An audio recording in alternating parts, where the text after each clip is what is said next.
Welcome to the Quick 10 podcast, brought to you by Trac, focusing on all things FedCon and cyber defense from different perspectives and different personalities, all in 10-ish minutes. Here's your host, Derek White. All right, welcome back to another episode of the Quick 10 podcast. We are here live on site, day 2 of CUICON in Tampa, Florida. And we have the man of the hour, of the day, of the week, whatever you want to call it. We've got Matt. Matt, thanks for stepping aside here. I know it's a busy day here at day number two. So tell us a little bit about who you are, what you guys do, and then we'll get into some of the conversations around the event and what's up next. So I'm Matt Titcombe. I'm the CEO of Peak InfoSec, and we're an authorized C3PO. Interestingly, when we founded Peak InfoSec in 2016, we were supporting United Launch Alliance at the time, back when all of this was under 853. And when CMMC got started, we jumped in early and positioned ourselves to be a C3PO going all the way back to 2020. And it's kind of funny, our partner in crime, Jim Gopal, he's number 2, the certified professional number. I'm number 17. And there's a lot of suffering those of us with early numbers have. You don't understand how much. Is that a good thing to be number 2 versus 17? Or I'm just kidding. Many times, no, because I've been delisted from the Cyber AV website multiple times, and for the company too. So it's kind of like, crap, John, what's going on? Well, I meant to call you and have you beta test something. So yeah, you got a problem. Let me get in and fix it. So there's good sides to being early and there's bad sides to being early. Well, that's good. I mean, you can see it here. Yesterday was a busy day. We had a lot of guests on. It was great. The energy was awesome. Sold out event, which is tremendous. Talk a little bit about what CUICON's all about today. You've said there's some other things that you want to talk about. What's coming up in the future? So CUICON today, like you said, we sold out. Awesome event and continues to astound us that anything I'm associated with, people actually want to come and attend, which I find hilarious. I'm like, poor people, they should know better by now. So today, after last year, we started added some tech talks, little 30-minute quick sessions of how-tos. We've had Robert Teague come in from Redspin, talk about how to do data mapping diagrams. Derek from Atheon was talking MFA. Carly Salmon from Microsoft's going to be talking about how to use Purview and Defender to protect your environment and your information. So really great sessions. Leading into this afternoon, we're going to be jumping into, we now transition after Tech Talks into the certification side. What does it mean to be certified? What should you expecting from a C3PO? How do you find a good C3PO? All those things. And then towards the end, Fernando Machado, who you guys, I think, interviewed yesterday, we'll be doing our session where we'll walk people through a mock assessment of what to expect and what you should expect the assessors to be looking for, how we act and why we act the way we act. And then just kind of, getting people to understand what that experience will be like. Yeah, it was a very common theme throughout the day yesterday and then today. I like the flow of that personally. I will say, when you have an event like this, the sessions go all day, right? The last 2 sessions yesterday were packed. I mean, people were attending. They wanted to get through all that, which is awesome. So looking forward to today. That's great. Before we get into some other things regarding Peak InfoSec, what's the outlook look like? Is there anything you can share about future CUICON plans? Or we're already planning. Susan, our conference director, and Jim Gopal, who after helping out stand up Seek East and do all the conferences for the CMMC implementation, they're working together to actually start planning out CUICON 2026. We have 75 people as of yesterday on the wait list. Nice. And probably there's at least 1 to 2 times more that didn't register but could have. So we're looking, unfortunately, for a larger venue. And we want to keep the same kind of dynamic where we won't do virtual. We want people to be here in a face-to-face session. So you have opportunities to learn, interact with people like from you and Beryllium and experts as they're speaking, and give the best opportunity to learn. So we just found, and I know how I am, if I'm doing a virtual conference, I'm not paying attention. So you might as well just thank you for taking my money, but what didn't really benefit me at all. So we don't want to do that. And that's one of our key things here. And I think it's been awesome. We've seen right now we're at about 2/3 of all the attendees are direct organizations seeking to get certified. And it's been a great experience to get so many people in here wanting to come and understand. And like we've had other people, this is actually their third time coming back because they keep coming back because they keep learning and they keep finding new things they didn't know as we keep going through this with everybody. Well, and that's a good transition into the next question I was going to have is you could see it yesterday, the in-person thing especially in our industry right now, and the focus on CMMC is there's a lot of collaboration, a lot of people, a lot of engaging sessions, which is always good. Good questions, good feedback, and so as and I'll talk about some of the content that you put out here in a second. But I don't want to step in your touchdown dance here. But as things go on this year and what's coming this year, and as we go, there's going to be some learning curves and stuff. Talk a little bit about what you're seeing, what you're feeling, what you're hoping as far as CMMC assessments are now going, and where do you think 2025 leads us? 2025, I think, what we were hearing earlier this year, we were kind of expecting the DFARS 7021 clause to come out later this year. I think potentially with Miss Arrington now back in the DoD CISO's office and in that role, it may get accelerated a little bit faster. It's definitely moving forward. The FAR clause, definitely moving forward. This is going to become a federal. The CUI is definitely going to become federal. CMMC, the FAR clause gives the other federal agencies the right to implement however they want to do third-party certification. So this is only going to keep going forward. This is not going to end. This year coming up as we start, and we're seeing it already.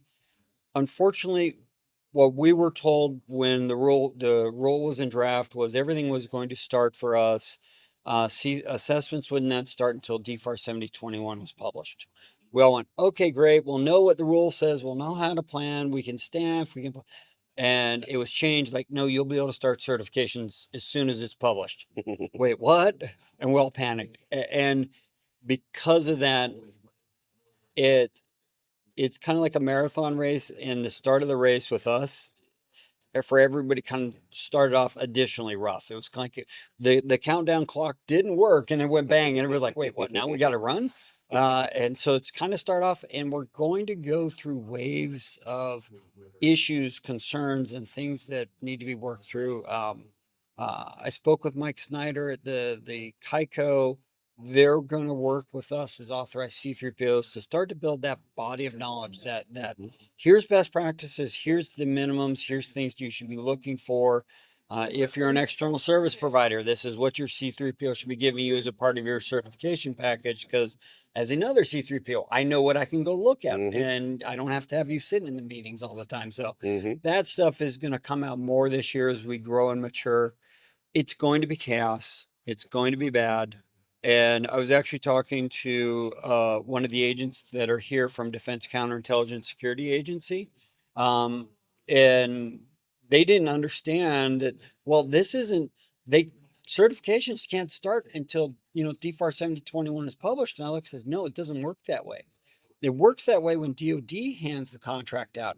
There's nothing stopping a prime from requiring a company to be certified prior to even receipt of a contract. Now that it's a program of record, he went, wait, what? And so, there's a lot of market pressure. That's right. Even though the primes may not get certified for 3-4 years down the road, they want everybody in their supply chain certified now.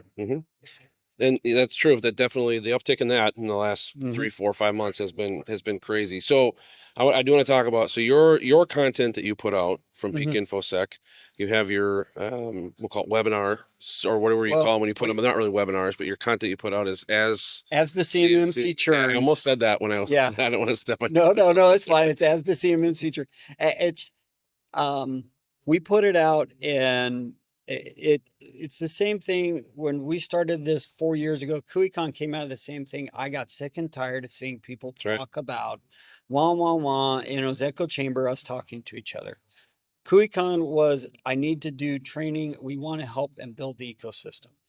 As the CMMC Churns was kind of Matt's personal, I can add my sarcastic flavor in. And if you watch them, yeah, the first slide generally is scripted. After that, it's just all hell. Whatever breaks loose out of Matt's mouth. So, but we try and give solid guidance in that, in there, and help people to understand what they need to be doing as they go forward in that. We're actually going to be starting a new kind of, we're debating if we're going to do it every other week or once a month. You're going to get kind of similar to this. It's think of a talk show, and it's going to be the CMMC Group Therapy. And you're going to be able to dial in, and you're going to get Jim Gopal and myself, and we'll maybe have some other C3POs pop in as guest therapists. And it will be, thank you very much, but we're going to keep the same thing here. The speakers at CUICON, we give them the slides. We don't want them marketing their products. So if we get a caller starts like, oh, you need to be using this product, and this is the best product, and we represent that. Thank you very much, caller, for calling in today for your therapy session. Moving on to next, because we really want to help people work through kind of like, how do I do this in my environment and not product selection, stuff like that. So yeah, we're definitely keeping up the education outreach from us and trying to help out where we can. Well, you're doing a good job, because like I said, the sessions yesterday, at least the ones I was able to sit in on, were very much about approaches and differences and, common mistakes, things. It wasn't about here's how we do it, here's how they do it. It's, you have it doing this. It's the common theme, right? It's not unprescribed controls. So you can do it how you want, what fits your business.